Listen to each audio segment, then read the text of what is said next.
सभी दिव्यात्माओं को ब्रह्मर्षि तटवर्ती वीरा राघवराव गारू एवं ब्रह्म विद्वरिष्ठा तटवर्ती राज्यलक्ष्मी जी और इस जूम सेशन को संचालन करने वाले सभी दिव्यात्माओं और मैं स्वयं आप सबका हार्दिक स्वागत करता हूं।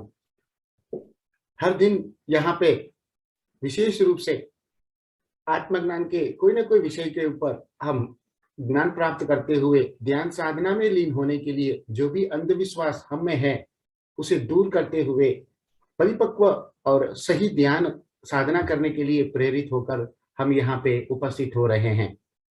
ये बहुत खुशी की बात है कि आज हम इस सेशन में पहली बार हिंदी भाषा में भाषांतरित किया हुआ स्पीच हम ब्रह्म विद्वरिष्ठा तटवर्ती राज्यलक्ष्मी जी का जो आत्मज्ञान है वो प्राप्त करने वाले हैं।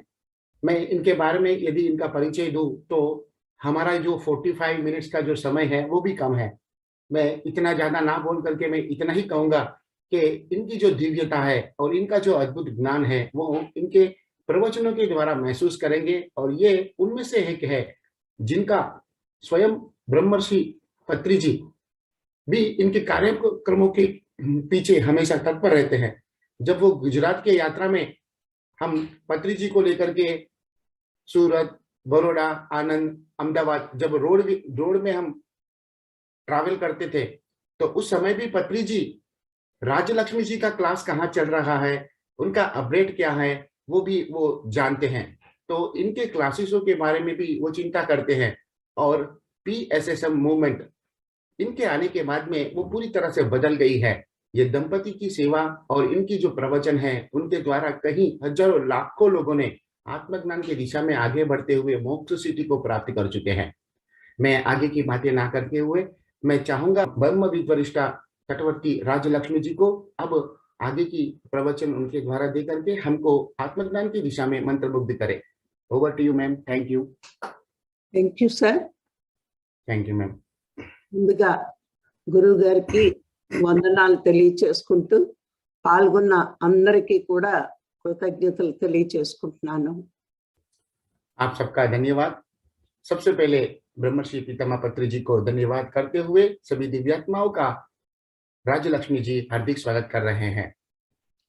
మరి ఈ రోజు ఈ సెక్షన్ లో ముందుగా నేను ధ్యానంలోకి ఎలా వచ్చాను, మరి ధ్యాన ప్రచారం ఎందుకు చేస్తున్నాను, మరి ధ్యానం యొక్క విశిష్టత నేను చెప్పదలుచుకున్నాను। मैं इस सेशन में सबसे पहले मेरी ध्यान यात्रा किस तरह से शुरुआत हुआ है, मैं किस तरह से ध्यान में आई हूँ और मैं किस तरह से ध्यान प्रचार कर रही हूँ उसके बारे में संक्षिप्त में बताना चाहती हूँ। నేను 2002లో నాకు ధ్యాన పరిచయం జరిగింది। मुझे 2002 में ध्यान का परिचय हुआ था। అంతకు ముందు నేను మరి సేవా మార్గం, భక్తి మార్గం ఎక్కువగా ఉండేదాన్ని। उससे पहले मैं सेवा मार्ग और भक्ति मार्ग में ज्यादा रचित हुआ करती थी। ఈ రెండు గొప్పవి చాలా అనుకునేదాన్ని। यही तो मार्ग उत्तम मार्ग है ऐसा मैं समझ रही थी। మాకు వెంకటేశ్వర స్వామి దేవాలయం పక్కనే ధ్యాన మందిరం కూడా ఉండేది। घर के बाजू में ही एक बालाजी का वेंकटेश्वर जी का है ध्यान सेंटर। మరి అదే చాలు, సేవ చేస్తేనే మోక్షం, భక్తిగా ఉంటేనే మోక్షం అనుకునేదాన్ని। तो उनको वही पर्याप्त लग रहा था कि भक्ति मार्ग में रहते हुए पूजा करते हुए ही उनको मोक्ष प्राप्त होगा, ऐसा वे उस समय समझ रहे थे। పత్రి గారు వచ్చే వరకు మరి జ్ఞానం పొందితేనే మోక్షం అనే విషయం తెలియలేదు। जब तक पत्री जी नहीं आए और उनको वो बातें समझ में नहीं आया और उनकी बातें नहीं सुने तब तक उनको ध्यान के द्वारा ही मोक्ष स्थिति को प्राप्त कर सकते हैं ऐसा उनको मालूम नहीं था। మరి మనని పెంచిన తల్లిదండ్రులు కానీ పెద్దలు కానీ భక్తి నేర్పారు కానీ జ్ఞానం నేర్పలేదు। लेकिन हमें जन्म देने वाले माता पिता और हमारे पूर्वजों ने हमें भक्ति मार्ग दिखाया लेकिन ज्ञान नहीं सिखाए।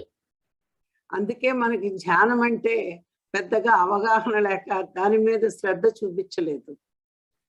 इसीलिए ही हम सब लोगों ने, जो हमारे पूर्वज माता पिता ने, उनको ध्यान के बारे में ज्यादा कुछ मालूम नहीं होने के लिए वजह से ही उन्होंने उनके ऊपर ज्यादा श्रद्धा नहीं दी थी। పత్రికారి పరిచయమైన మరి ఆయన కోపానికి నేను జడిచి దూరంగా ఉండేదాన్ని. पहली बार जब पत्री जी का परिचय हुआ था तभी उनका क्रोध से डर करके मैं दूर दूर रहती थी। మరి 2002 నుంచి మరి నవంబర్లో సార్ పరిచయం జరగడం, 2003 ఫిబ్రవరి వరకు నేను ధ్యానం చేయలేదు. 2002 नवंबर नवंबर में पत्री जी का परिचय होने के बावजूद भी 2003 तक, फरवरी तक उन्होंने ध्यान नहीं कर पाए। మరి ఫిబ్రవరిలో నాకు ఒక అనారోగ్యం వచ్చింది. డాక్టర్లు దానికి క్యూర్ అవ్వడానికి మందు లేదు అని చెప్పిన టైంలో రాఘరావు గారి బలవంతం వల్ల నేను ధ్యానంలోకి వచ్చాను. और फरवरी के समय में मैं तीव्र अनारोग्य का शिकार हुई थी और डॉक्टरों ने कह दिया था कि इस वो बीमारी का कोई सॉल्यूशन नहीं है, उनके पास कोई दवाई नहीं है। तब तटवर्ती राघवराव गारू जी की प्रेरणा से और उन्होंने जबरदस्ती से मुझे ये ध्यान सिखाने के लिए मुझे कहा था और प्रेरित किया था। ఈ అనారోగ్యాన్ని నేను ధ్యానం వల్ల 2 నెలల్లో తగ్గించుకున్నాను. और मैं उस भयंकर बीमारी को ध्यान के द्वारा सिर्फ 2 ही महीने में मैं ठीक कर लिया। మరి అప్పటి నుంచి నేను ధ్యానం చేయడం మొదలు పెట్టాను. और उस समय से ही मैं ध्यान करने की शुरुआत कर दिया था। మరి ధ్యానం మొదలు పెట్టాక నాకు ఎప్పుడు అనిపించేది, అనారోగ్యాన్ని తగ్గించుకోవడానికి ధ్యానమా, దానికోసం మందులు ఉన్నాయి కదా, ఎక్కువ వేసుకున్నా మరి పెద్ద పెద్ద డాక్టర్ని కలిసినా మందులు వేసుకుంటే కొంచెం తగ్గొచ్చు, మరి ధ్యానం ఋషులు యోగులు చేశారు కదా, వాళ్ళ ఆరోగ్యం కోసం చేశారా దేనికోసం చేశారా అనే అనుమానం నాకు ఉంటూ ఉండేది. फिर उसके बाद मुझे मन में एक संदेह आया, क्या ये ध्यान सिर्फ रोगों को दूर करने के लिए ही है? रोग तो डॉक्टरों के द्वारा भी कुछ तरह के दूर होते हैं, कुछ तरह से हम उनसे दूर हो सकते हैं और बड़े बड़े डॉक्टरों से मिलने से भी उनमें से कुछ तरह की मुक्तियां मिल सकती थी। लेकिन ये बड़े बड़े ऋषि महर्षि, ये लोग जो तीव्र साधना करते हैं, क्या ये लोग रोगों को दूर करने के लिए करते थे? ये सब क्यों ध्यान करते थे? ऐसे उनको मन में संदेह आया था। అప్పుడు నేను మా గుడి దగ్గర లైబ్రరీ, స్పిరిచువల్ లైబ్రరీ ఉండేది, అందులో పుస్తకాలు చదివితే నాకు ధ్యానం గురించి అర్థమైంది. तब मेरे मंदिर के समीप में एक पुस्तकालय हुआ करता था, लाइब्रेरी हुआ करता था, उसके अंदर की कुछ मैं बुक पढ़ी थी और उसमें से मुझे पता चला ध्यान क्यों करते हैं और ध्यान की महिमा क्या है। మరి ధ్యానం అనేది ఆరోగ్యం, మానసిక ప్రశాంతత కొద్దిగా వస్తుంది. लेकिन ध्यान से आरोग्य और मानसिक प्रशांतता थोड़ा प्राप्त तो होता ही है, కానీ ధ్యానం అనేది భగవంతుణ్ణి చేరుకోవడానికి ఏకైక మార్గము అని నాకు అర్థమైంది. लेकिन ध्यान ही एकमात्र ऐसा मार्ग है जिससे हम भगवत स्वरूप को प्राप्त करने का कर सकते हैं। మరి ఇంత అద్భుతమైన మార్గాన్ని చెప్తున్న పత్రికారి మీద నాకు చాలా గౌరవం పెరిగింది. और उस समय इतने अद्भुत साधना के बारे में लोगों को जो प्रेरणा दे रहे थे, ऐसे पितामह पत्री जी के ऊपर मुझे अपार विश्वास हो गया था। అప్పటి నుంచి నేను శ్రద్ధగా ధ్యానం చేస్తూ పత్రికారితో కూడా ప్రయాణం చేస్తూ ఉండేదాన్ని. उसके बाद मैं ध्यान करने की प्रयास किया था और पत्री जी के साथ में भी यात्रा कर रही थी। మరి 2003 మరి నవంబర్ 2ని పత్రికారి క్లాసుకు వెళ్దామని నేను ప్రొద్దుటే లేచి కాఫీ పెట్టుకుంటే గ్యాస్ యాక్సిడెంట్ అయ్యి 80% కాలిపోయాను. 2003 नवंबर 2 के दिन मैं पत्री जी के क्लास अटेंड करने के लिए जा रही थी और मैं कॉफी बनाने के लिए जैसे ही मैं अपने किचन में गई थी तो गैस दुर्घटना के अंदर मेरा पूरा शरीर 80% एक एक्सीडेंट के अंदर जल गया था। మరి డాక్టర్లు అందరూ చనిపోతానని చెప్పడం జరిగింది. और उस स्थिति में सभी डॉक्टरों ने कह दिया कि आपकी मृत्यु निश्चित रूप से होने वाली है। మరి మేము క్లాస్కి అటెండ్ కాలేదు. పత్రికారి అడిగారు, వాళ్ళిద్దరూ ఎందుకు రాలేదు అని. యాక్సిడెంట్ జరిగింది, చావు బతుకుల్లో ఉన్నారు, అందుకని రాలేదు అని చెప్పడం జరిగింది. और उस क्लास में भी उस एक्सीडेंट की वजह से जब तटवर्ती राघव गारू जी और राजलक्ष्मी जी की उपस्थिति न रहने पर पत्री जी स्वयं ने पूछा कि ये दोनों क्यों नहीं आए, तो कुछ लोगों ने बताया कि उनके यहाँ पे एक दुर्घटना हुआ था, उस वजह से वो लोग दोनों नहीं आ पाए। అప్పుడు పత్రి గారు అందరినీ పిలిచి కూర్చోబెట్టి, మేడం బతకాలి, భూమి మీద ఉండాలి, అందువల్ల మేడం కోసం ఒక గంట ధ్యానం చెయ్యండి అని అందరి చేత ధ్యానం చేయించి భీమవరం రావడం జరిగింది. तत्पश्चात पत्री जी ने सभी दिव्यात्माओं को बुला करके एक विशेष रूप से 1 घंटे का ध्यान करवाया। क्यों? उन्होंने कहा था कि राजलक्ष्मी जी का जीना जरूरी है, उनको बचाना जरूरी है, इसीलिए उनके लिए विशेष रूप से 1 घंटे का ध्यान करवाने के पश्चात वो सब भीमवरम आकर के उनको मिले थे। మరి మా పిల్లలు నేను చనిపోతానని ఏడుస్తుంటే పత్రి సార్ నా దగ్గర 5 నిమిషాలు ధ్యానం చేసి మీ అమ్మగారు చనిపోరు, బతుకుతారు అని చెప్పడం జరిగింది. उस समय मेरे बच्चे मेरे बाजू में बैठकर मैं अभी मृत्यु प्राप्त करने वाली हूँ ये सोच करके रो रहे थे। उस समय पत्री जी स्वयं आए थे और मेरे बाजू में बैठकर 5 मिनट ध्यान करने के पश्चात उन्होंने कहा कि आपकी मम्मी को कुछ भी नहीं होगा, वो इस परिस्थिति से ठीक हो जाएंगे और ये जीवित रहेंगे करके उनको आश्वासन दिया था। మరి ఇలా భీమవరంలో 15 రోజులు ఉంచడం జరిగింది. और उस तरह से उनको भीमवरम में ही हॉस्पिटल में 15 दिन तक उनकी ट्रीटमेंट चलता रहा। మరి ఇక్కడ డాక్టర్లు అయితే ఇంకా లాభం లేదు, చనిపోతుంది అని గ్యారంటీగా చనిపోతుందని చెప్పడం జరిగింది. అప్పుడు హైదరాబాద్ తీసుకెళ్లారు. तब वहां के सभी डॉक्टरों ने कह दिया कि अभी यहाँ पे कोई मतलब नहीं है, यहाँ पे कोई प्रयोजन नहीं है, निश्चित रूप से इनकी मृत्यु होने वाली है, इस तरह की बातें उन्होंने कहा। तब उन्होंने सोचा कि अब उनको हैदराबाद जाकर के बड़ी हॉस्पिटल में दाखिला होकर के विशेष रूप से ट्रीटमेंट करवाएंगे। ఇక్కడ మనం ఒక విషయం గ్రహించాలి, ఎంత బాధపడుతున్నా మరి పత్రిగారు లాంటి గురువు గారు దొరికితే ఆ బాధలో కూడా మనం ధైర్యాన్ని పొందొచ్చు. यहाँ पे एक बात को हमको समझना चाहिए, यदि हमारे पास कितनी भी समस्या आई हो, तकलीफ आई हो, और उस समय पे पत्री जी जैसे परम गुरु हमारे समक्ष रहते हैं, तो हमको अपार विश्वास आने लगता है और उस तकलीफ में भी हमें कहीं ना कहीं आत्मविश्वास प्रकट होने लगता है। పత్రిగారు మనకి చెప్తూ ఉంటారు, మీ వాస్తవానికి మీరే సృష్టికర్తలు అని. पत्री जी हमेशा उनके प्रबोधन में कहते रहते थे कि आपकी वास्तविकता का आप स्वयं ही सृष्टिकर्ता हो। మరి నాకు గుడి కట్టించిన ఇంత యాక్సిడెంట్ జరిగింది అంటే మరి నా కర్మ ప్రకారమే జరిగింది అని నేను అనుకున్నాను. उस समय मैं सोच रही थी कि मैं हमारे द्वारा ही एक मंदिर का निर्माण किया गया था, बालाजी मंदिर का निर्माण किया गया था। तत्पश्चात भी मुझे इतना बड़ा एक्सीडेंट हुआ, तो ये मेरे कर्मों के हिसाब से ही मेरे साथ में घटित हुआ, ऐसा मैं समझ लिया था। మరి మా అమ్మగారు వాళ్ళు వెస్ట్ బెంగాల్లో ఉంటారు, నేను చనిపోతానని అందరూ వచ్చేసారు. और उनके माता जी वगैरह वो जो वेस्ट बंगाल में रहते थे, उनको भी ये प्रतीत हुआ कि शायद इनकी मृत्यु होने वाली है, ये सोचकर वो सभी भी यहाँ पे उनको मिलने आ गए थे। వాళ్ళందరూ అడిగారు, ఇన్ని మంచి పనులు చేస్తావు కదా, మరి గుడి కట్టించావు, మరి ఎందరో పేద పిల్లలకి ఉచితంగా మరి సేవ చేస్తున్నావు, మరి ఇన్ని పుణ్యాలు చేస్తూ ఉంటే నువ్వు ఇంత కష్టం ఎందుకు అనుభవించవలసి వచ్చింది అని. वे सभी आने के पश्चात उनको कहते थे कि आप इतनी सेवा करते हो, आप एक मंदिर का निर्माण भी कर चुके हो और गरीब बच्चे को भी हमेशा मदद करने के लिए तत्पर रहती हो, इतना सेवा की प्रवृत्तियां करने के बावजूद भी आपको क्यों इतनी बड़ी तकलीफ आ पड़ी है, ऐसा उन्होंने पूछा था। సాధారణంగా లోకంలో అందరూ ఏమనుకుంటారంటే ఎన్ని పాపాలు చేసినా పుణ్యం చేస్తే పాపాలు పోతాయి అనుకుంటారు.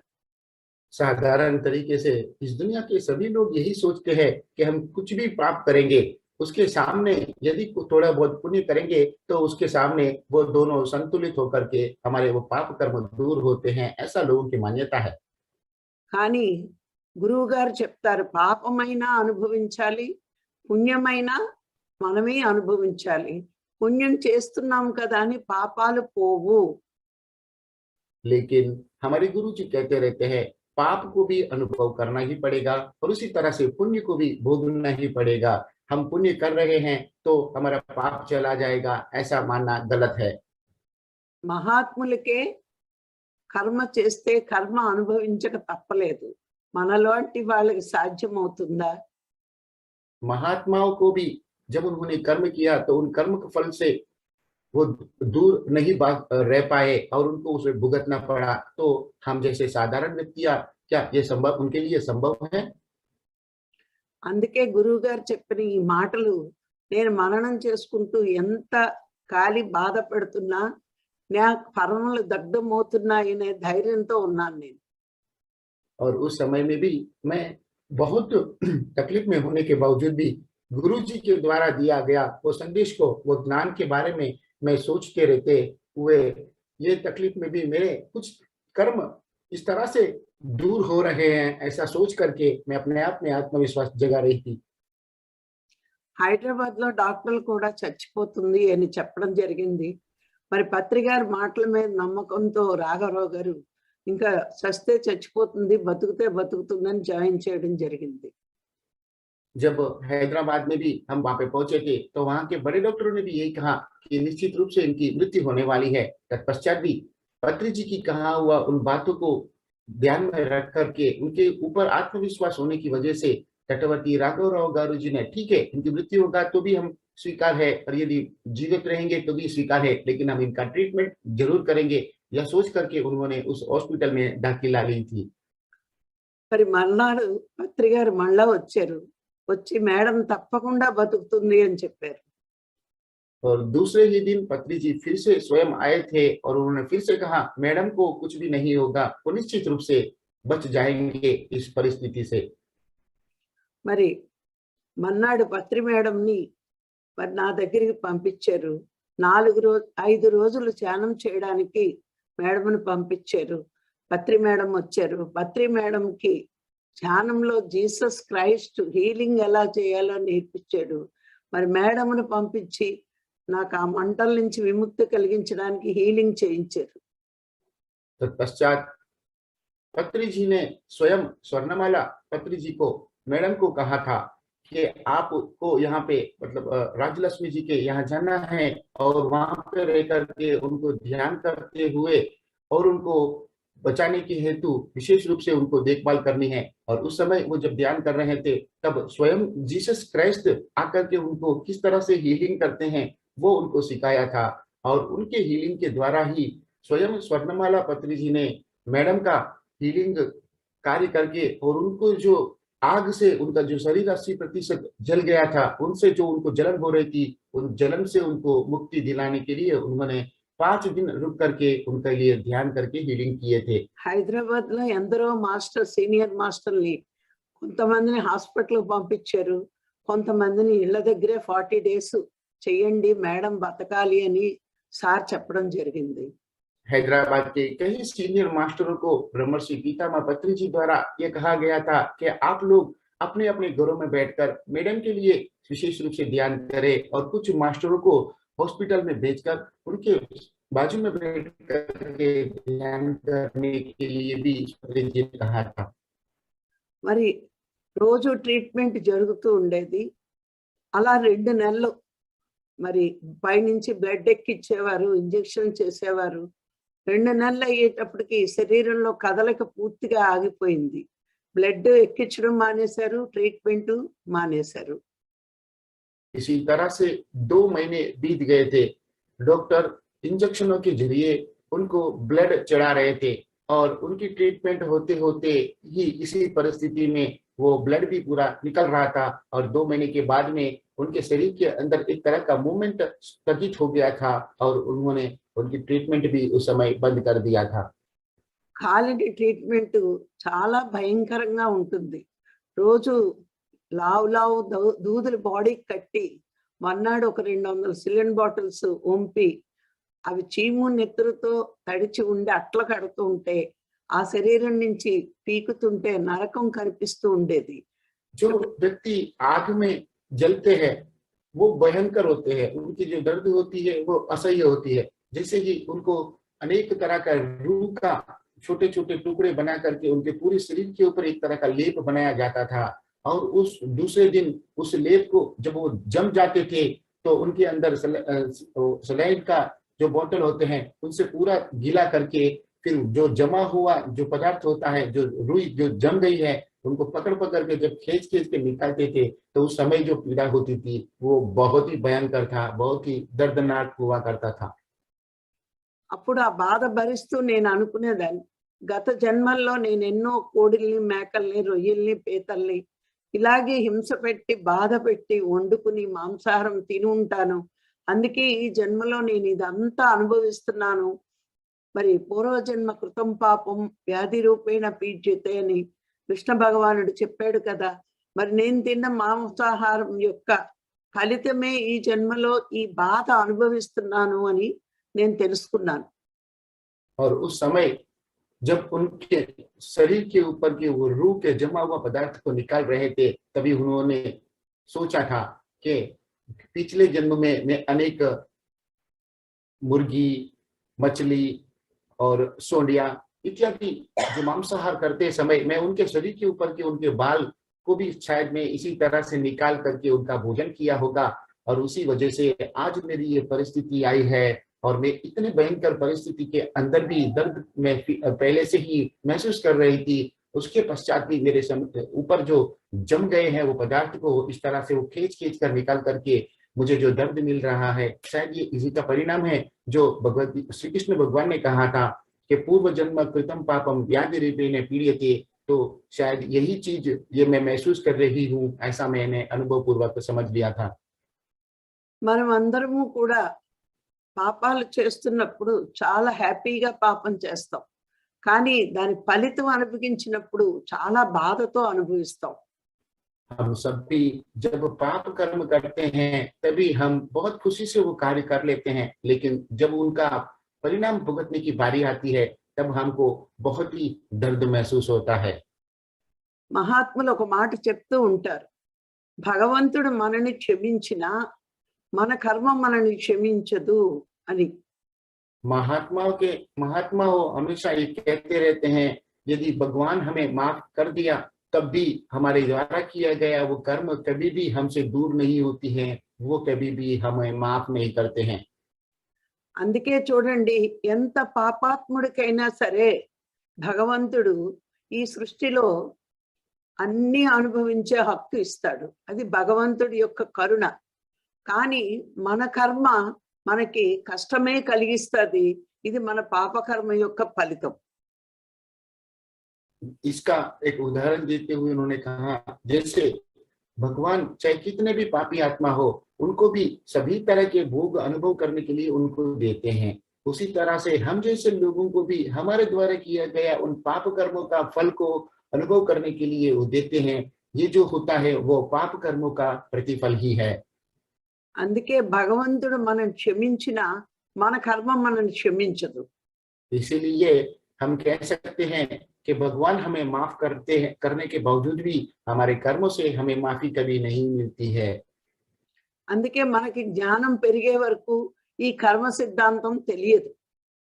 इसीलिए ये ध्यान में जब तक हम परिपक्व स्थिति को नहीं पहुंच पाते हैं तब तक हमको कर्म सिद्धांत के बारे में अच्छे से समझ में नहीं आता है। ఇదంతా గురువు గారి దగ్గర నేర్చుకున్న మూలాన్ని ఈ కర్మని నేను హ్యాపీగా అనుభవించాను. यह सब मैं गुरु जी के पास से उससे पहले ही जान लिया था, इसलिए भी मैं उस दर्दनाक परिस्थिति के साथ में वो कर्म को उन्होंने थोड़े आराम से ही भोग लिया। పత్రిక 2 నెలల పాటు మరి ప్రతి వారం వస్తూ ఉండేవారు. और उस परिस्थिति में भी वो 2 महीना जब ट्रीटमेंट चल रहा था, हर सप्ताह में पत्नी जी एक बार आकर के उनकी मुलाकात लिया करते थे। మరి 2 నెలలకి నా శరీరంలో కదలిక ఆగిపోయి శరీరం కట్టెలా బిగిసిపోయింది. और 2 महीने के बाद में उनके शरीर के अंदर सभी मूवमेंट स्थगित हो चुका था और उनका शरीर पूरी तरह से जकड़ गया था। మరి ఆ పరిస్థితుల్లో ఇంకా బ్లడ్ ఎక్కించడం, ట్రీట్మెంట్ అన్ని ఆపేశారు.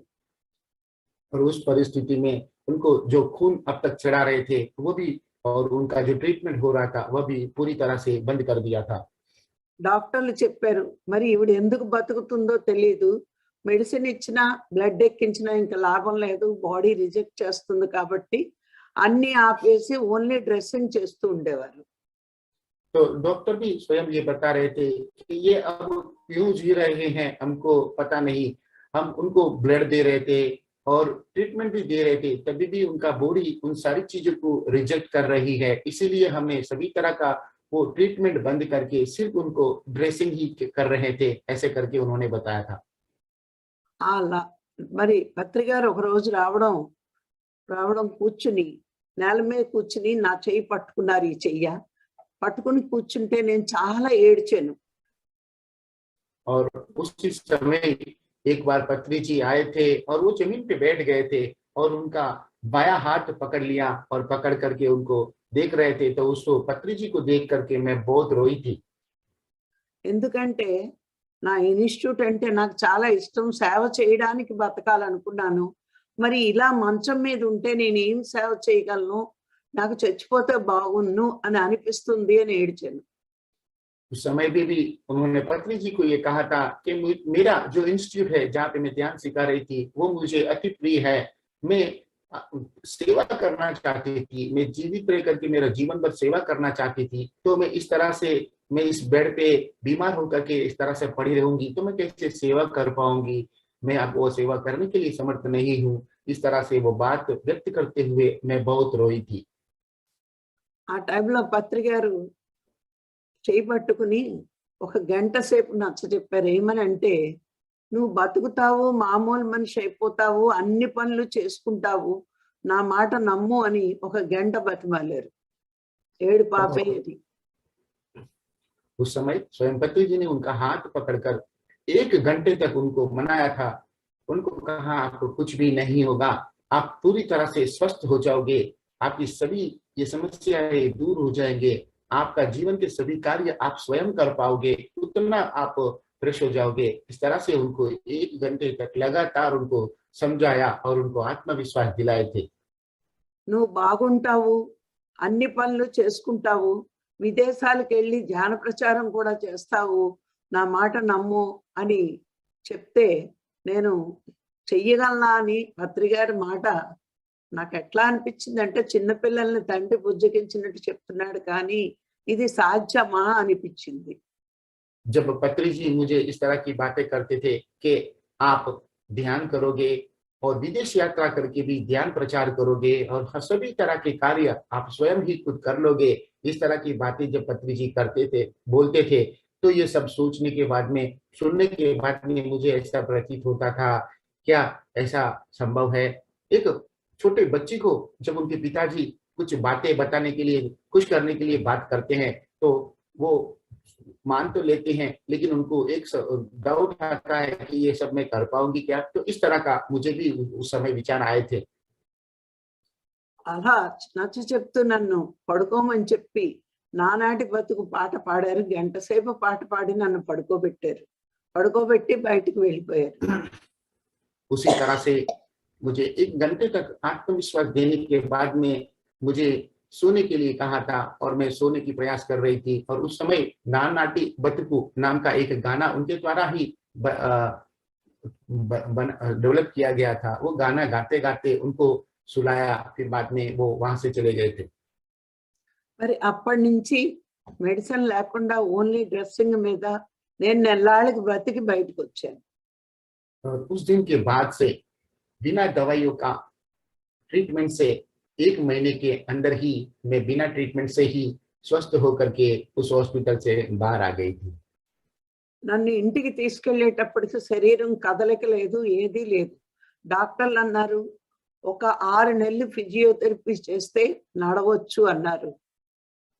और घर पे ले जाने के बाद में भी उनके शरीर के अंदर विशेष रूप से कोई मूवमेंट नहीं था।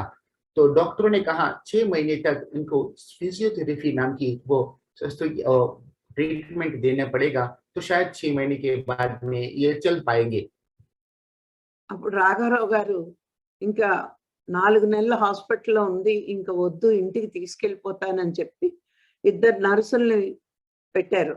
అంటే భోజనం చేయించడానికి, స్నానం చేయించడానికి అట్లా 2 నర్సుల్ని పెట్టారు ఇంటికి తీసుకొచ్చి. और तब तक ऑलरेडी 4 महीने का ट्रीटमेंट हो चुका था।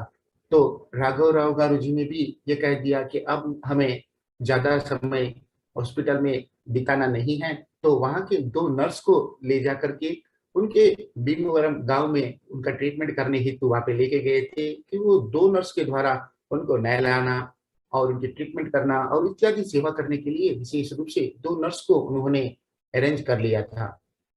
ఆ ఇద్దరు నర్సులు రాఘరావు గారి సహాయంతో నేను 15 రోజుల్లో నడిచి అపోలో ఫస్ట్ ఫ్లోర్ ఎక్కాను. वो दोनों नर्स की सहायता और तटवर्ती राघवराव गारू की मदद की वजह से मैं सिर्फ 15 दिन में ही अपने पैरों पे चलते हुए अपोलो हॉस्पिटल के फर्स्ट फ्लोर पर तक मैं चढ़ गई थी। డాక్టర్లు అన్నారు, ఇంత తొందరగా ఎలా నడుస్తున్నావు అని నన్ను అడిగితే, మీరు మెడిసిన్ ఇస్తారు, మేము మెడిటేషన్ చేస్తాము, అందుకే తొందరగా నేను నడవగలిగాను అని చెప్పాను. उनको देख करके सभी डॉक्टर थोड़े सोचने लगे थे कि आप इतने जल्दी कैसे चल पाए। तभी मैडम ने कहा कि आप लोग हमें दवाइयाँ देते हो और हम लोग मेडिटेशन करते हैं और उसके मदद से ही मैं ये सब संभव हुआ करके बताए थे। మరి త్రికరణ శుద్ధిగా ధ్యానాన్ని నమ్మి దాన్ని ఆచరిస్తే ధ్యానం ఎంతైనా ఫలితం ఇస్తుంది అని నా అనుభవంలో నేను తెలుసుకున్నాను. उसी तरह से त्रिकर्म शुद्धिकरण के द्वारा ध्यान करते हुए ध्यान के ऊपर यदि हम विश्वास रखेंगे, चाहे कितने भी विषम परिस्थिति हो उसमें से हम निश्चित रूप से बाहर आ जाएंगे। उस तरह से मैंने अनुभव पूर्वक वो चीजों को समझ लिया था। మరి నడక వచ్చిందని చూపించడానికి పత్రిసారి ఇంటికి వెళ్ళాను. ఆయన నన్ను కారులోంచి దింపి దివాన్ మీద పడుకోబెట్టారు. मुझे अब चलना आ रहा है ये दिखाने के लिए मैं पत्री जी के घर पे गए थे। तो जैसे ही मैं वहां पे गया था तो पत्री जी मुझे कार से उतार करके उनके घर के अंदर एक तरह का सोने के लिए वो एक फर्नीचर हुआ करता था, उसके ऊपर मुझे उन्होंने लेटा दिया था। గబగబా లోనికి వాళ్ళ అమ్మగారిని తీసుకొచ్చి, భీమవరం మేడం బతికి మన ఇంటికి వచ్చింది చూడమ్మా అని చూపించారు. और बहुत ही कुतूहल पूर्वक घर के अंदर जाकर के उस समय उनके पत्री जी के माता जी थे, उनको कहा था देखो भीमवरम की मैडम है जो बच गए हैं और वो हमारे घर पे आए और उनको दिखाने के लिए उनके माता जी को भी लेकर के उनको आए थे। మరి ఆవిడ రాగానే ఏమన్నారంటే, నువ్వు హాస్పిటల్లో ఉన్నప్పుడు నా బిడ్డ తల్లడిల్లిపోయాడమ్మా, నువ్వు బతికి వచ్చావు, నా బిడ్డ చూడు ఎంత ఆనందపడుతున్నాడో అని వాళ్ళ అమ్మగారు చెప్పడం జరిగింది. तो उनके माता जी ने कहा था जब आप हॉस्पिटल में थे तो मेरा बेटा आपके लिए बहुत ही चिंतित थे और बहुत ही भावनात्मक हुए थे। देखो अभी आप चलते हुए यहाँ तक आए तो बच गए तो मेरा बेटा कितना खुश हो रहा है, आप इनको देख सकते हो करके पत्री जी की माता जी स्वयं इनको बताए थे। పత్రిజీ ముఖం చూస్తూ ఉంటే, చనిపోతాది అనుకున్న బిడ్డ భక్తికి వస్తే తండ్రి కళ్ళల్లో ఎంత ఆనందం ఉంటుందో అలాంటి ఆనందాన్ని నేను చూశాను. पत्री जी के मुख में मैं जब देखी थी तब मरने वाले मृत्यु की शैया पर लेटी हुई बच्ची यदि उनसे लड़ करके बच जाती है तब वो पिताजी के मुंह में जो आनंद हो, मुख में जो आनंद होता है वो आनंद मैंने पत्री जी के चेहरे पे देखा था। మరి ఒక శిష్యురాలుని కోసం ఇంత తపన పడి మరి మనకి జ్ఞానాన్ని బోధిస్తున్న గురువుని పొందడం మన అదృష్టం. तो एक शिष्य, एक फीमेल शिष्य के लिए उन्होंने इतना सा तपस्या करके इतने सी मेहनत करके उनको बचाया, तो इस तरह का गुरु मिलना हम सबके लिए वास्तव में ये हमारा सबका भाग्य है। మరి అప్పుడు పత్రికని అడిగాను, ఇంత అందవికారమైన రూపం, జుట్టు కాలిపోయింది, ఫేసు ఒళ్ళంతా కూడా ఒక రకం భయంకరమైన తెల్లని రూపంతో అయిపోయింది, ఇంత భయంకరమైన రూపంతో మరి ప్రపంచానికి నా ముఖం చూపించలేను, మిమ్మల్ని చూడాలి అని కోరిక ఎలా తీరుతుంది అని నేను అడగడం జరిగింది. तो उस समय मैं पत्री जी से ये पूछ रही थी कि अब मैं पूरी तरह से विकार मतलब मैं खूबसूरती मेरी सब चली गई है और एक बार आग में जलने के बाद में कैसा होता है आप महसूस कर सकते हो। पूरे बाल जल गए थे और पूरा शरीर पूरा जला हुआ था और पूरी तरह से अंधविकार परिस्थिति के सामने मैं लोगों के सामने कैसे जा पाऊंगी और किस तरह से लोगों को मैं ध्यान कर पाऊंगी, ऐसी बात मैंने पत्री जी से व्यक्त किया। అప్పుడు చెప్పారు, నువ్వు బయటికి వచ్చే వరకు నీ కోసం నేను వస్తాను అని. ప్రతి నెల ఒక రోజు వచ్చి ఒక రాత్రి ఉండి 12-1 గంట వరకు ఎంతో జ్ఞానం నేర్పుతూ ఉండేవారు కూర్చోబెట్టుకుని. तब पत्री जी ने भी मुझे आश्वासन दिया था, जब तक आप बाहर निकल करके ध्यान नहीं सिखा पाओगे तब तक मैं आपके घर पे आता रहूंगा।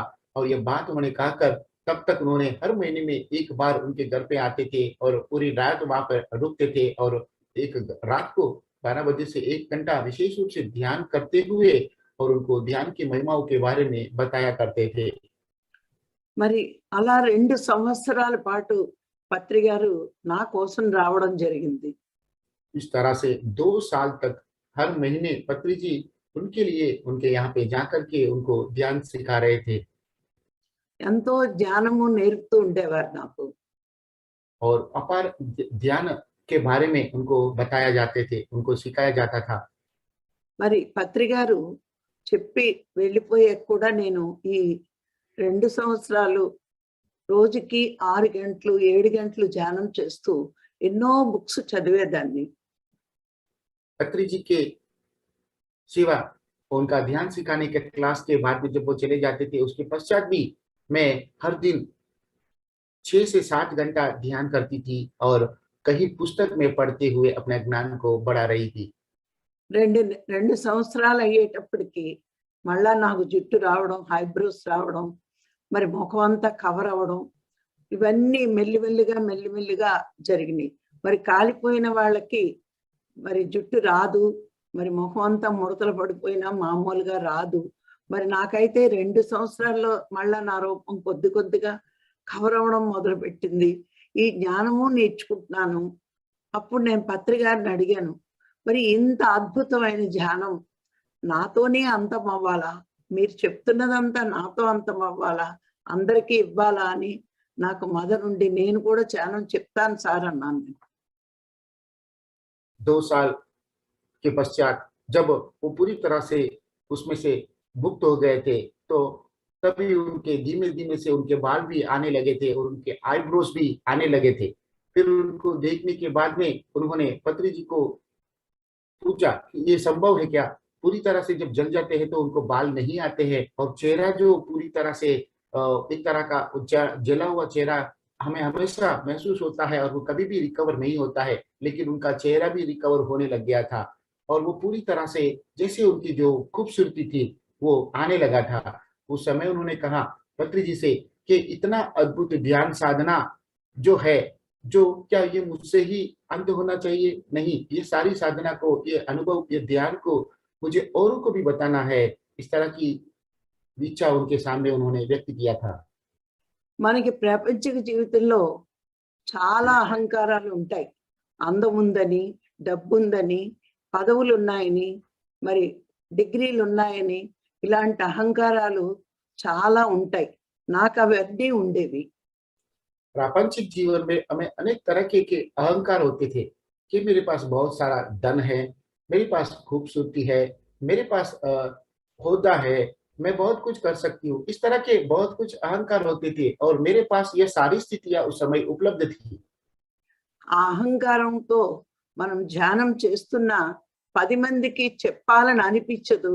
అందుకే నేను కాలకు ముందు ధ్యాన ప్రచారం చెయ్యను అని పత్రి గారికి, రాఘారావు గారికి చెప్పేశాను.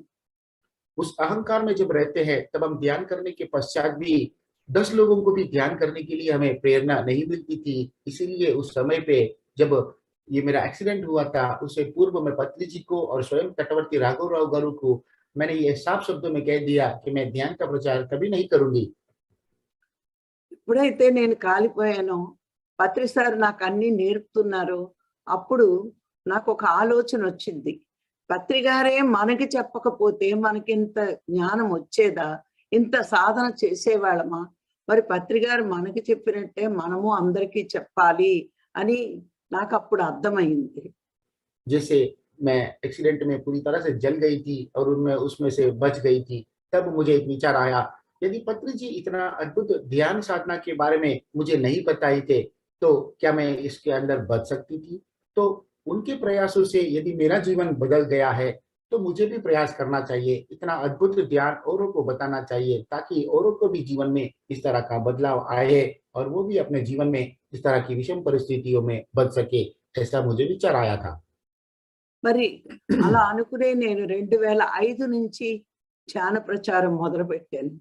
और और यही सोच करके मैं 2005 से ध्यान प्रचार की शुरुआत कर दी थी। మరి అలా మొదలుపెట్టిన నేను మొట్టమొదట్లో ఒక గంట క్లాస్ చెప్పడానికి భయపడి నేర్చుకుని చెప్పేదాన్ని.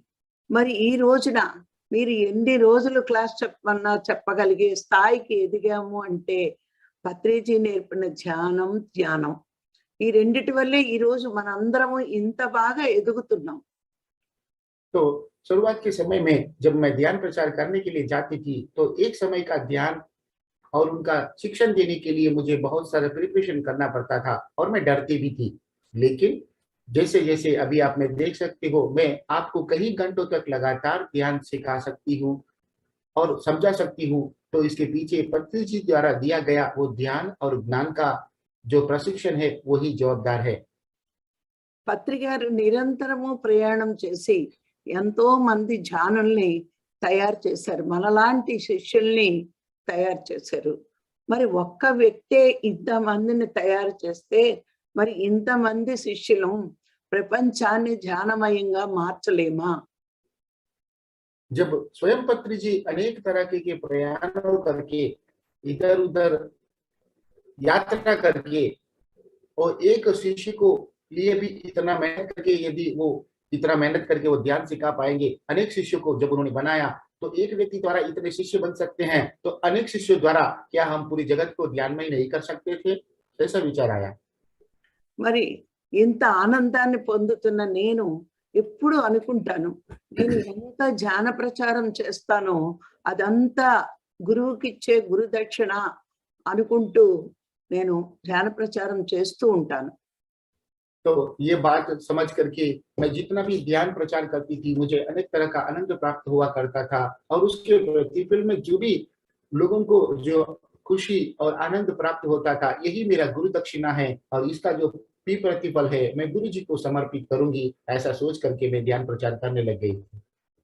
ఈ సృష్టిలో ఒక ధర్మం ఉంది. మనం ఏది ఇస్తే అదే పొందుతాము. ఏంటి इस అంటే सृष्टि చెప్పండి. यह सृष्टि में भी एक धर्म है, हम जो देते हैं वही हम प्रतिफल के रूप में प्राप्त करते हैं। వివేకానందుడు చెప్తూ ఉంటాడు, నువ్వు సృష్టికి విత్తనం అంతిస్తే సృష్టి నీకు మహావృక్షాన్నే ఇస్తుంది అని. विवेकानंद जी हमें कहते हैं कि यदि आप सृष्टि को एक बीज दोगे, तो सृष्टि आपको वो महावृक्ष के रूप में आपको रिटर्न देगी। మనము సృష్టికి ఆనందం ఇస్తే సృష్టి మనకి మహావృక్షం అంత ఆనందాన్ని ఇస్తుంది.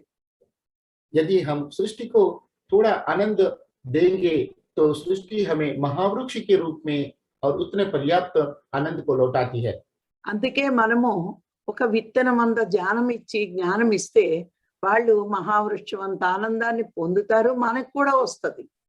इसीलिए हम एक बीज के प्रतिफल के रूप में यदि थोड़ा सा भी ध्यान किसी को हम सिखाएंगे, तो वो महावृक्ष के रूप में वो ध्यान और ज्ञान प्राप्त करेंगे, आनंद प्राप्त करेंगे और हमें भी इतना ज्ञान और आनंद भी मिलता रहेगा। మనము ధ్యానం నేర్చుకుంటే సరిపోదు, అందరికీ నేర్పాలి. हमारे ध्यान सीखने से पर्याप्त नहीं है, हम सबको ध्यान सिखाना जरूरी है। శివపురాణంలో ఒక చిన్న సంఘటన మనకు దీని గురించి వివరంగా తెలుస్తుంది. शिव पुराण में भी इसके संलग्न में हमें एक बात पूरी तरह से स्पष्ट रूप से समझ में आएगा। ఒకరోజు శివుడు ధ్యానం చేసుకుంటుంటే ఎంతో మంది ఋషులు వచ్చి ఆయన ముందు కూర్చున్నారట. एक समय शिव जी ध्यान करते हुए रहते थे, उस समय उनके सामने अनेक ऋषि मुनियां आकर के भी ध्यान करने लग रहे थे। శివుడు కళ్ళు తెరిచి అడిగాడట, మీరందరూ ఎందుకు వచ్చారు అని. तो उस समय शिव जी ने आंख खोलकर उन सभी ऋषि मुनियों से पूछा, आप सबका आने का कारण क्या है? వాళ్ళు అన్నారట, మేము భూమి మీద ఎంతో సాధన చేసాము, ఆత్మ దర్శనం పొందాము, పూర్ణ పురుషులం అయ్యాము, మాకు భూమి మీద పని అయిపోయింది, ఇంకా అందుకే ఇక్కడికి వచ్చాము అన్నారట. उन्होंने सबों ने उत्तर दिया कि हम लोगों ने भी बहुत तपस्या किया, बहुत साधना किया और हम पूर्ण आत्मा को प्राप्त कर चुके हैं, पूर्ण पुरुष बन चुके हैं, इसीलिए हम यहाँ पे आए हैं। हमारा वहां पे जाने का और जो कार्य था वो हमने पूर्ण रूप से कर लिया। अब हमारे पास कोई शेष काम नहीं है, इसीलिए आपके सामने उपस्थित हुए हैं। అప్పుడు శివుడు చెప్తాడట, మీరింకా ధ్యానం చేసి ఆత్మ దర్శనం పొందినా మీరింకా పూర్ణ పురుషులు కాలేదు అని చెప్తాడట. तब शिव जी उनको कहते हैं कि आपने ध्यान द्वारा आत्मदर्शन करने के बावजूद भी अभी भी आप पूर्ण पुरुष नहीं बन पाए, ऐसा कहते हैं। మీరు ఎప్పుడైతే భూమి మీద ఆత్మ దర్శనం పొంది మీలాంటి వాళ్ళని కొంతమందిని తయారు చేస్తేనే మీరు పూర్ణ పురుషులు అవుతారు, లేకపోతే చెప్పడానికి మళ్ళా భూమి మీదకి వెళ్ళాలి అని చెప్పాడట. तब शिव जी ने बड़े सहज रूप से कहा कि आप आत्मदर्शन करने के बावजूद भी आप पूर्ण पुरुष नहीं बन सकते जब तक आप आपके जैसे ही कहीं और लोगों को प्रेरित ध्यान के द्वारा, साधना के द्वारा कुछ लोगों को आप जैसे दिव्य ध्यान साधना नहीं करा करके उनको भी आत्म साक्षात्कार नहीं कराएंगे, तब तक आप पूर्ण पुरुष नहीं बन पाओगे। अन्यथा आपको फिर से पृथ्वी पे जाकर के सेवा करनी होगी, जन्म लेना होगा, ऐसा बताया था। అందుకే ఒక రమణ భగవాన్ కానీ, ఒక బాబా కానీ, ఒక రామకృష్ణ పరమహంస కానీ వాళ్ళ ఆత్మ దర్శనం పొందినా తనలాంటి శిష్యుల్ని తయారు చేసేకే వాళ్ళు పైకి వెళ్తారు. इसीलिए देखिए, रमण महर्षि जी हो या बाबा जी हो या कोई भी महात्मा हो, उनको आत्म साक्षात्कार होने के पश्चात भी उनके जैसे कई शिष्यों को जब तक वो बनाते नहीं है तब तक वो परम स्थिति के ऊपर नहीं चले जाते हैं। అందుకే పత్రి గారు మనని ఎప్పుడూ చెప్తారు, మీరు ఎంత జ్ఞానం నేర్చుకుంటే అంత పక్క వాళ్ళకి బోధించేయండి అని. इसीलिए पत्री जी हमेशा हमें प्रेरित करते हैं कि आप जितना भी ध्यान सीखोगे उतना बाजू वाले को भी ध्यान सिखाते रहने की प्रेरणा देते रहते हैं। అందుకే మన చేత రెండు పనులు చేయిస్తున్నారు, ఒక పక్క సాధన, ఒక పక్క బోధన. उसी तरह से पत्री जी हमें दो तरह के कार्य एक साथ में ही करवा रहे हैं, एक तरफ ध्यान साधना और दूसरी तरफ ध्यान प्रवचनों के द्वारा बोधन। మరి ఈ రెండు ఒక్కసారే చేసిన మూలాన్ని మనము చాలా ఎదుగుతున్నాం. इस तरह से दोनों कार्य एक साथ में करने की वजह से ही हम बहुत आगे बढ़ रहे हैं। అందుకే ధ్యానం నేర్చుకున్న ప్రతి వాళ్ళు కూడా పక్క వాళ్ళకి నేర్పాలి అని పత్రి గారు మనకి చెప్పడంలో ఉద్దేశం ఇదే. इसीलिए ध्यान करने के पश्चात ध्यान को सिखाने के लिए पत्री जी का यही उद्देश्य है। ఇవన్నీ తెలుసుకుంటూ మనము ధ్యానం చేసి జ్ఞానం పెంచుతూ స్వాధ్యాయం చేసి అందరికీ ధ్యానం నేర్పడమే మన లక్ష్యం, మన గమ్యం. यह सब सीखने के बाद, ध्यान करते हुए, ज्ञान प्राप्त करने के बाद उस ध्यान का प्रचार करते हुए औरों को भी उसका महिमा समझाना ही हम सबका लक्ष्य है। ధ్యానం చెయ్యకపోతే మన బంధువులే కొంచెం పరిమితి స్థాయిలో ఉంటారు. ధ్యానం చేస్తే ఈ విశ్వం అంతా మన బంధువులే అయిపోతారు. यदि हम ध्यान नहीं करेंगे तो हमारे पास जो स्वजन होते थे वो नहीं समझ थोड़े ही होते हैं। यदि हम ध्यान करेंगे तो पूरे विश्व के सभी लोग हमारे बंधु बन जाते हैं।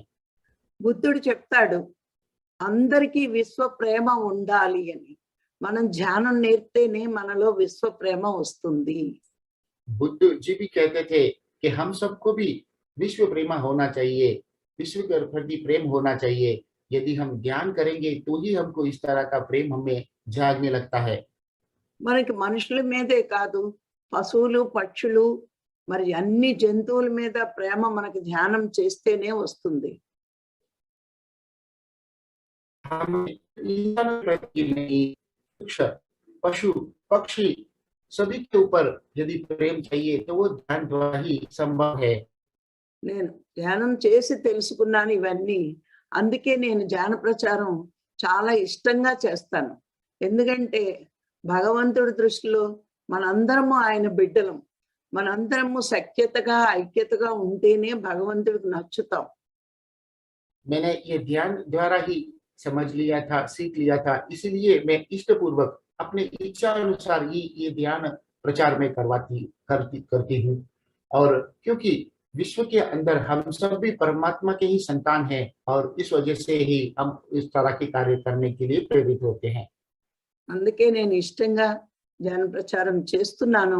మరి ఒక సంఘటనతో అనారోగ్యంతో ధ్యానంలోకి వచ్చి ఈ యాక్సిడెంట్తో ధ్యాన ప్రచారంలోకి వచ్చి ఈ వేళ ఒక అద్భుతమైన మాస్టర్గా ఈ ప్రకృతి నన్ను తయారు చేసింది. గురువు ఆశీస్సులతో ఈ రోజు నేను మీ ముందుకు వచ్చి ఈ విషయం చెప్పడం నా అదృష్టంగా భావిస్తున్నాను. Thank you.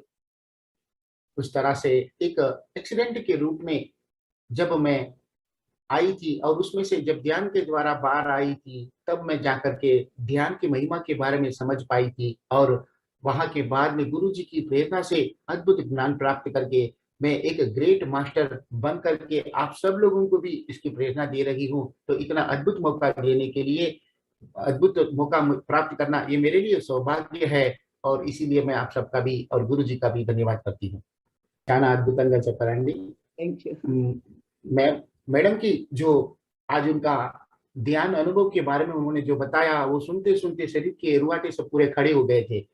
अद्भुत अनुभव है, इसीलिए मैंने उनको स्पेशल कहा गया था कि उनका अनुभव आप सबको भी सुनाए, ताकि इस तरह का अनुभव सुनने के बाद में हमें भी आत्मविश्वास जगता है कि इतने भी विषम परिस्थिति में भी आत्मविश्वास अगर थोड़ा भी डगमग नहीं होता है तो हम वहां से भी बच के आ सकते हैं। मैडम को देख सकते हैं, ये कितने खूबसूरत है। ये 80% उनका शरीर पूरा जल गया था, उनके सारे बाल निकल गए थे। आप अब देख सकते हो, ये एक चमत्कार से कम बिल्कुल नहीं है। तो इतने अद्भुत बात उनसे सुनने के बाद में हमें बहुत कुछ प्रेरणा मिलता है। तो इस अद्भुत प्रवचन के लिए, ध्यान करने के लिए जो उन्होंने हमें प्रेरणा दिया है, उसके बदल मैं समस्त ध्यानियों की तरफ से मैं उनका धन्यवाद करता हूँ। Thank you ma'am. अभी इस सेशन के प्रति रूप में आपको कोई भी संदेह है अथवा तो कोई भी अभिप्राय है तो हैंड रेस करके जरूर उनसे बातें करना चाहिए। सभी लोगों को मैं विनती करता हूँ, ध्यान अनुभव शेयर करना अनिवार्य है, यह ध्यान का ही एक भाग है। तो सबसे पहले मैं गीता जी को आमंत्रण करना चाहता हूँ। यस गीता जी, अपने आप को अनम्यूट कीजिए। नमस्ते गीता जी, आपका परिचय दीजिए। हाँ, नमस्ते। तटवर्ती राज्यलक्ष्मी मैडम को नमस्ते करती हूँ। चिरंजीवी सर, आपको भी मैं नमन करती हूँ। आप इतनी अच्छी तरह से मैडम का सभी बात ट्रांसलेट किया, बहुत ही अच्छा था। मैं यही कहना चाहूंगी, मैडम की जो लाइफ, पास्ट लाइफ जो कष्टदायक थी, बहुत ही टचिंग है। It's very very touching. और इसके बाद मैडम ने कैसे बाहर आई उस कष्टदायक जीवन से और कैसे उन्होंने ध्यान को ले लिया। एकदम मैडम की लाइफ एकदम प्रेरणादायक है। हम कुछ सीख सकते हैं मैडम से। मैडम इतने कष्टदायक जीवन के बाद भी ध्यान सिखाने के लिए इतनी उत्सुक है, तो हम इतने तंदुरुस्त है तो हम कुछ ना कुछ करना ही चाहिए। मैडम से प्रेरणा लेके हम कुछ ना कुछ जरूर करना चाहिए, यही मेरी बात है। Thank you, thank you. Yes ma'am, thank you Geetaji. మిమ్మల్ని చూశాక, మీరు చెప్పిన అనుభవాన్ని విన్న తర్వాత, మీరు ఇంత విషమ పరిస్థితుల్లో కూడా బయటపడి ధ్యానం నేర్చుకొని మరి మాకందరికి ధ్యానం నేర్పిస్తూ ఉంటే, మరి మేము ఇంత ఆయురారోగ్య సంపదలతో ఉన్నాం కదా, మరి మేము కూడా ఎంతో ధ్యానం చేయాలని అంటున్నారు. మళ్ళీ మీరు చెప్పిన అనుభవంతో మాకు చాలా టచ్ అనిపించింది, అంటే మాకు చాలా అద్భుతమైన ఫీలింగ్ అనిపించింది.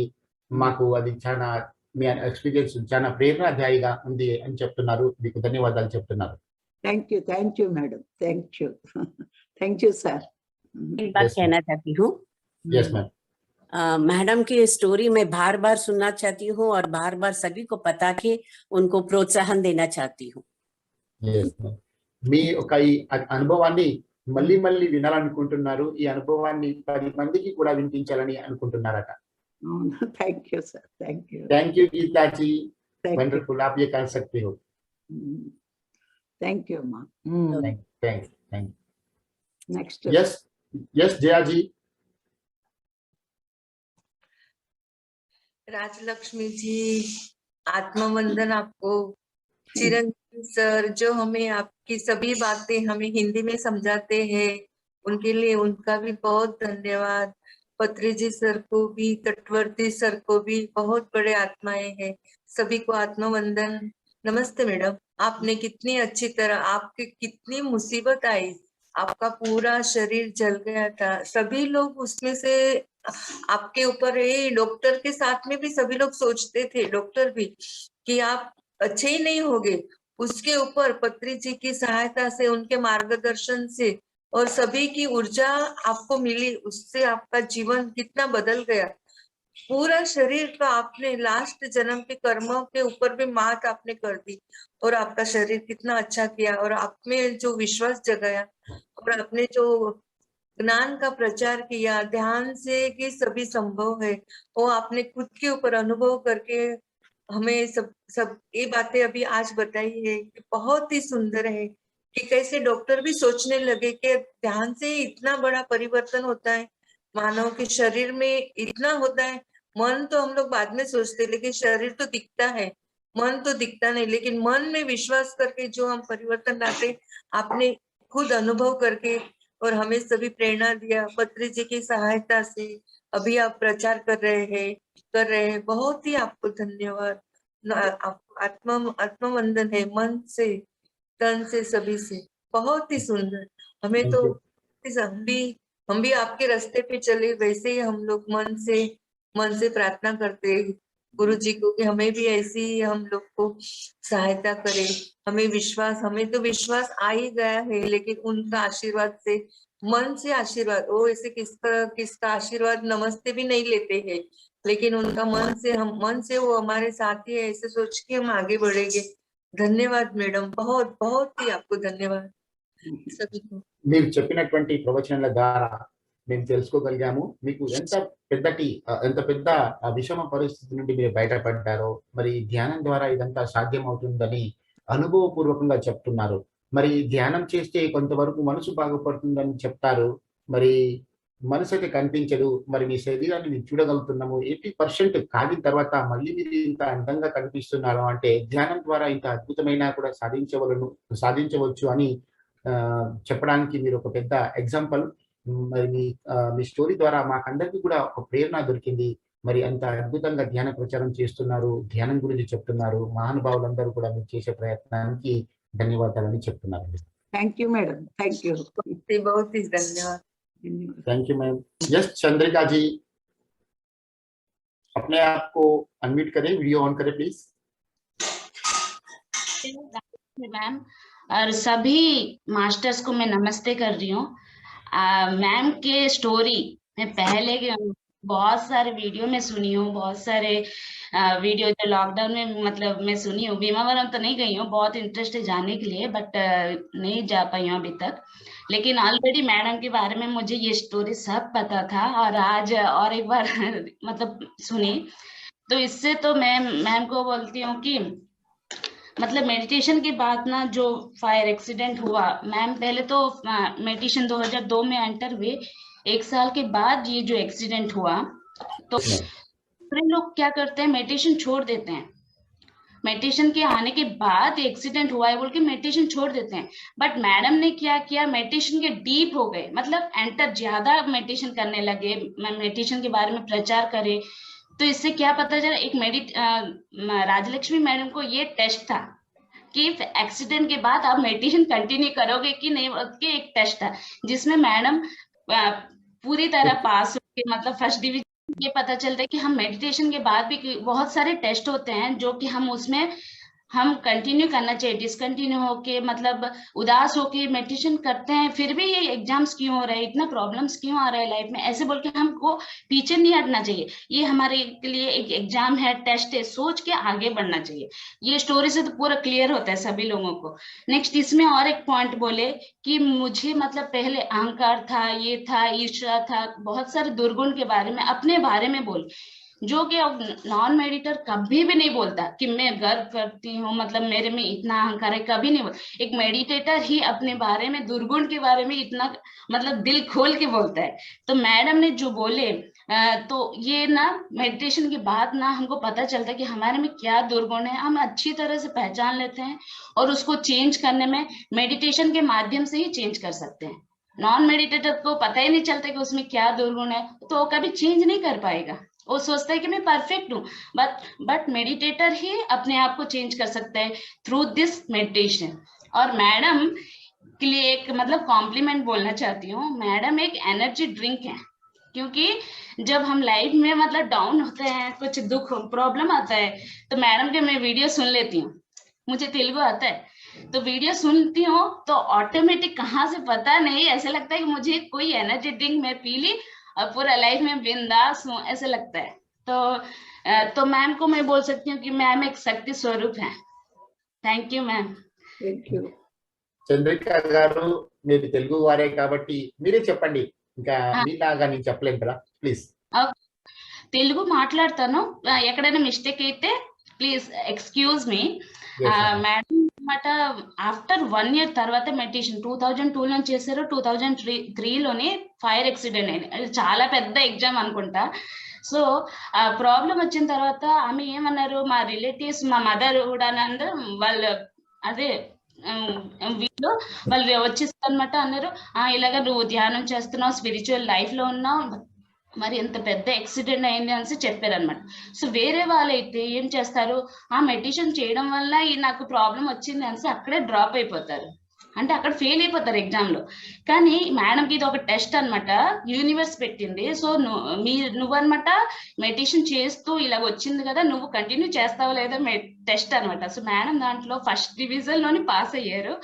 కానీ ఈ ఎగ్జాంపుల్ బట్టి మేడం స్టోరీ బట్టి మనకి ఏం తెలుస్తుందంటే, మన ధ్యానంలోనే వచ్చిన తర్వాత ప్రాబ్లమ్స్ అన్ని సాల్వ్ అయిపోతాయి అని కాదు, ధ్యానంలోనే వచ్చిన తర్వాత ఆత్మజ్ఞానం పెరుగుతుంది. సో దానివల్ల ఏ ప్రాబ్లమ్స్ వచ్చినా, ఎన్ని ఎగ్జామ్స్ వచ్చినా, ఎగ్జామ్స్ మీన్స్ ప్రాబ్లమ్స్, ఎన్ని ప్రాబ్లమ్స్ ఎన్ని కష్టాలు వచ్చినా మనం అనమాట వెనక అడుగు వేయకుండా ముందు అడుగు వేయాలి. అంటే ఫేస్ చేయాలి, ఆ ప్రాబ్లమ్స్ ని ఫేస్ చేస్తూ ముందుకు వెళ్ళాలి. అప్పుడే మనం ధ్యానంలో సక్సెస్, లైఫ్ లోనే సక్సెస్.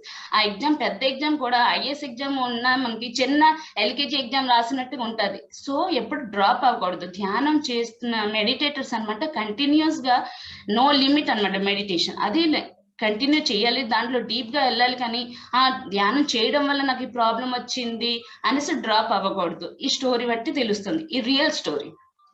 నెక్స్ట్ సో మేడం ఇంకోటి చెప్పారు, తన గురించి, ఆమె గురించి మొత్తం చెప్పారు. నేను అనమాట చాలా గర్వంగా ఉండేది, నాకు ఈర్ష ఉండేది, చాలా అంటే దుర్గుణం అన్ని చెప్పారు. సో అవన్నీ ఎలా ఉండేదంటే, ఒక నాన్ మెడిటేటర్ అయితే ఎవరు ధ్యానం చేయరు, నాన్ మెడిటేటర్ ఎవరు కూడా చెప్పరు నాలో ఇవి బ్యాడ్ దుర్గుణ్స్ ఉన్నాయి అన్నమాట, బ్యాడ్ క్వాలిటీస్ ఉంది అని ఎవరు యాక్సెప్ట్ చేయరు అంత తొందరగా. ఒక మెడిటేటర్సే యాక్సెప్ట్ చేస్తారు అనమాట, నాలో ఇన్ని బ్యాడ్ ఇవి ఉన్నాయి, క్వాలిటీస్ ఉన్నాయి అని ఒక మెడిటేటర్సే యాక్సెప్ట్ చేస్తారు. సో మెడిటేషన్ కి వచ్చిన తర్వాత, మెడిటేషన్ ఎప్పుడు చేస్తాం, మనలోని మన బ్యాడ్ క్వాలిటీస్ కూడా మనకు తెలుస్తుంది, గుడ్ క్వాలిటీస్ కూడా తెలుస్తుంది. సో మెడిటేటర్ ఒక్క పర్సనే తన అనమాట బ్యాడ్ క్వాలిటీకి చేంజ్ చేయగలరు. నాన్ మెడిటేటర్ ఎప్పుడు కూడా తన గురించి తనకు తెలియదు కాబట్టి వాళ్ళు ఎప్పుడు కూడా చేంజ్ అవ్వరు. బట్ మెడిటేటర్ తన బ్యాడ్ క్వాలిటీ తెలుసుకొని వాళ్ళు అనమాట చక్కగా చేంజ్ చేసుకో, నాకు ఇక్కడ ప్రాబ్లం ఉంది, ఇది చేంజ్ చేస్తే నేను ఇంకొంచెం ఎదుగుతాను అని ఒక పాయింట్ తెలుస్తుంది. నెక్స్ట్ మేడం గురించి ఈ స్టోరీ చెప్పారు కదా, నాకు చాలా సారి విన్నాను వీడియోలోని. భీమావరం వెళ్ళే ఇంట్రెస్ట్ ఉంది చాలా సారి, కానీ బట్ సమ్ రీజన్స్ బట్టి నేను వెళ్ళలేకపోతున్నాను. కానీ క్లాసెస్ అయితే సార్ది మేడంది వింటూనే ఉంటాను. ఈ స్టోరీ మొత్తం నాకు తెలుసు. ఈ రోజు ఇంకోసారి విన్నాను. మేడంకి నేను ఒక కాంప్లిమెంట్ ఇవ్వాలనుకుంటున్నాను. మేడం అనమాట ఎనర్జీ డ్రింక్ అనమాట. ఎప్పుడైనా లైఫ్ లోనే నాకు చాలా అంటే కొన్ని బాధ, ఏదైనా ప్రాబ్లం గుర్తొచ్చింది, పాస్ట్ గుర్తొచ్చింది అంటే కొంచెం డౌన్ అయిపోతుంటారు. అప్పుడు మేడం వీడియో వింటే ఫుల్ ఎనర్జీ వచ్చేస్తుంది అనమాట. సో మేడం ఒక శక్తి స్వరూపం అని చెప్పగలను. Thank you. Thank you ma'am.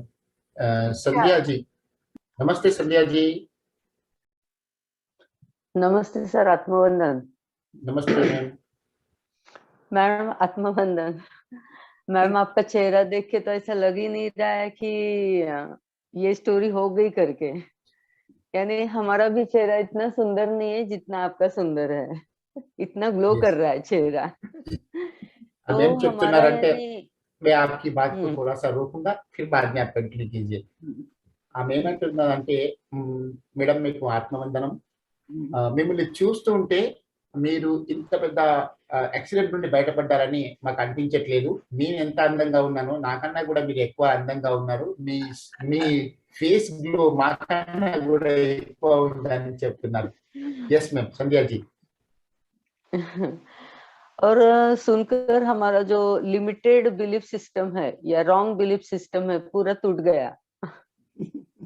Me class విన్నాక మా యొక్క బిలీఫ్ సిస్టమ్ లో ఏదైతే నకారాత్మకత ఉందో అదంతా వెళ్ళిపోయింది అని చెప్తున్నారు. Thank you madam.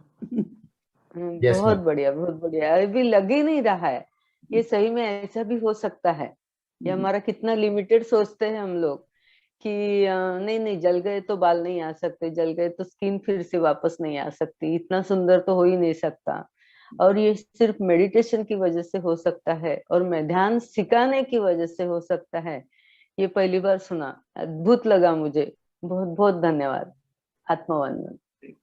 Yes, ma'am. Yes.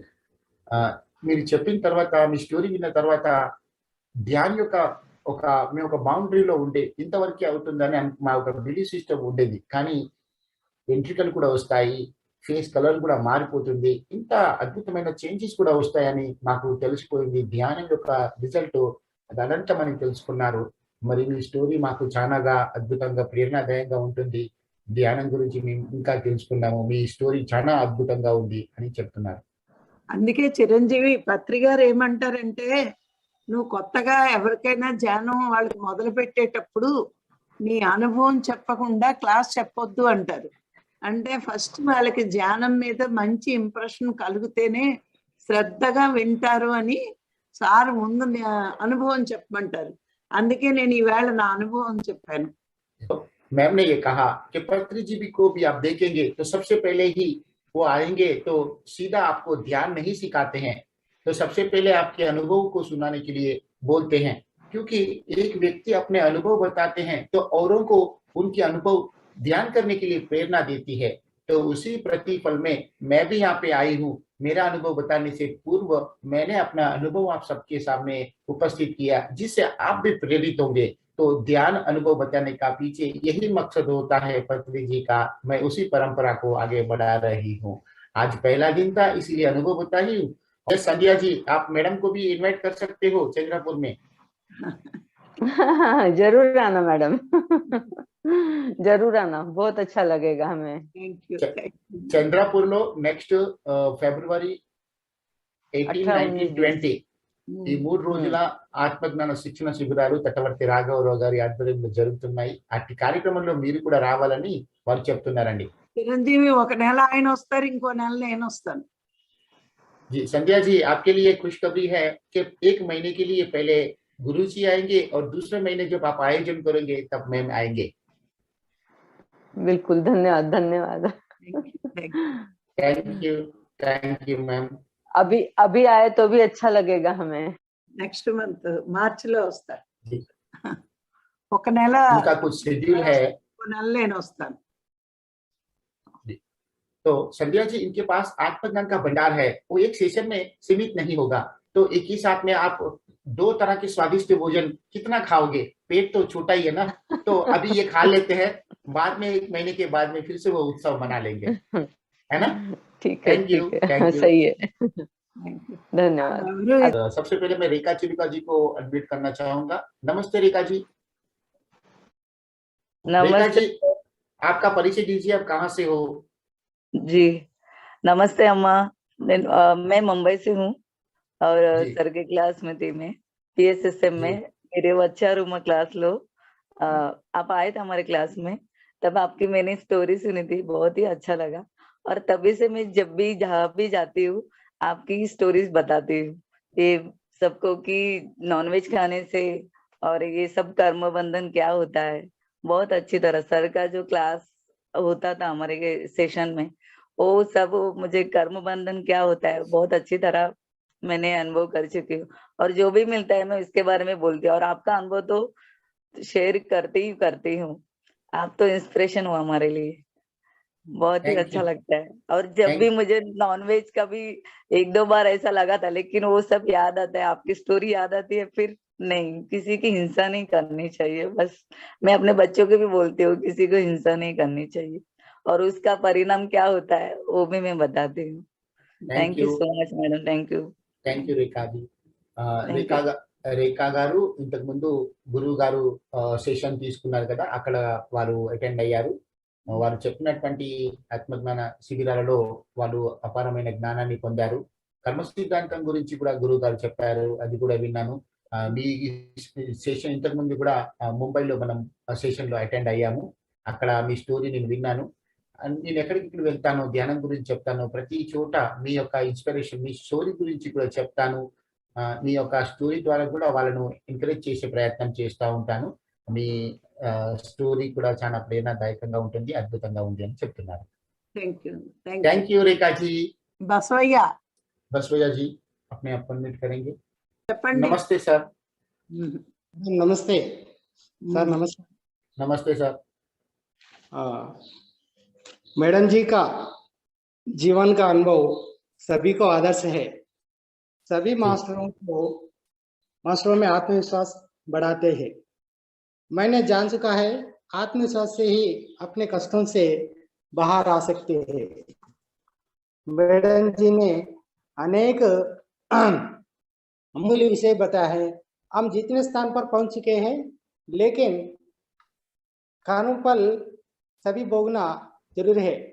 पूर्व जन्म कृतम प्रापम व्याध रूपेण पीड़ित जैसे बातें हमें अच्छी लगी है।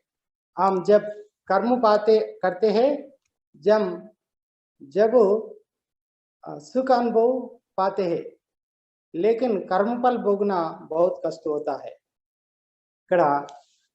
इधर भगवान अपने कर्मों को माफी करते हैं, लेकिन अपना कर्मों क्षमा नहीं करते हैं। ये अंश मुझे अच्छा लगा। ध्यान विश्वास से करते हैं, तभी हम सभी समस्याओं से मुक्त हो जाते हैं। जिस प्रकार हमारा परम गुरु ध्यान प्रचार कर रहे हैं, हम भी उनके तरह ध्यान प्रचार करना अंश भी मैंने जान चुका है। हम सृष्टि को बीज के रूप में जो उपकार करते हैं, हम महावृक्ष के रूप में उसके फल पा सकते हैं। हम जितना ध्यान सीख सकते हैं, उतना ध्यान दूसरों को सिखाना जरूर है। हमें विश्व प्रेम होनी चाहिए। जिससे बातें हमें बहुत बहुत अच्छा लगा। इसलिए मैडम जी को बहुत बहुत बहुत धन्यवाद दे रहा हूँ। उनका जीवन सभी को आदर्श है, सभी प्रेरणादायक है। सभी में आत्मविश्वास बढ़ाती है। इसलिए मैडम जी को बहुत बहुत आपको प्रणाम दे रहा हूँ। Thank you sir. Yes Anil ji अपने आप को अनम्यूट कीजिए। अनिल जादव जी। नमस्ते। नमस्ते सर। नमस्ते सर। सर हमारे कोल्हापुर में प्रोग्राम में चक्रवर्ती राघव सर और मैडम दोनों भी आना चाहिए। आपके सामने मैडम उपस्थित है, आप रिक्वेस्ट कीजिए। मैं तो एक सेवक हूँ। अभी डबल एनर्जी हमको मिली ఏమంటున్నారంటే కోలాపూర్లో సార్ గారు ఏప్రిల్లో క్లాస్ అరేంజ్మెంట్ చేయమని గురువు గారి దగ్గర సమయం తీసుకున్నారు. ఇంకా సార్ డేట్ కన్ఫర్మ్ చేయలేదు. మరి అది ఏప్రిల్ కదా, అక్కడ వేడిగా ఉంటుందని చెప్తే వాళ్ళు ఏసీ వర్క్ షాప్ అరేంజ్మెంట్ చేస్తున్నారని చెప్తున్నారు. సో అటు కార్యక్రమంలో మీరు తప్పకుండా రావాలి, మాకు డబుల్ ఎనర్జీ కావాలని అంటున్నారు. చూస్తారు जी अनिल जी, मैडम प्रयास करेंगे कोल्हापुर के क्लास में वो दोनों एक साथ में आकर के आपको डबल ऊर्जा देने की प्रयास करेंगे। जस्ट बताइए सर, आपका अनुभव बताइए। सर बहुत ही अच्छा लगा, बहुत ही यानी इतना ट्रस्ट जो अभी थोड़ा बहुत ये रह गया था वो सब अभी निकल गया सर। थोड़ा सा भी कुछ मन में डाउट था ना, वो पूरा निकल गया। जी माँ का अनुभव सुन के बहुत ही अच्छा लगा सर। Yes sir. సో మా మనసులో ఇప్పటి వరకు కూడా ధ్యాన విషయంలో ఎక్కడో ఒక డౌట్ ఉండేది. మీ యొక్క ఈ అద్భుతమైన అనుభవాన్ని విన్న తర్వాత అది కూడా మొత్తం వెళ్ళిపోయింది. చాలా అద్భుతమైన సెషన్, అద్భుతమైన అనుభవం మీరు చెప్పారని చెప్తున్నారండి. Thank you sir, thank you. धन्यवाद अनिल जी। आप ऐसे ही बात करते रहना चाहिए। आपके अनुभव जब तक शेयर नहीं करेंगे तो हमें कैसे प्रेरणा मिलेगा। तो गुरुओं को भी आपके अनुभव बताएंगे तो उनको भी लगेगा कि उनका प्रवचनों का किस तरह से लोग यूटिलाइज कर रहे हैं।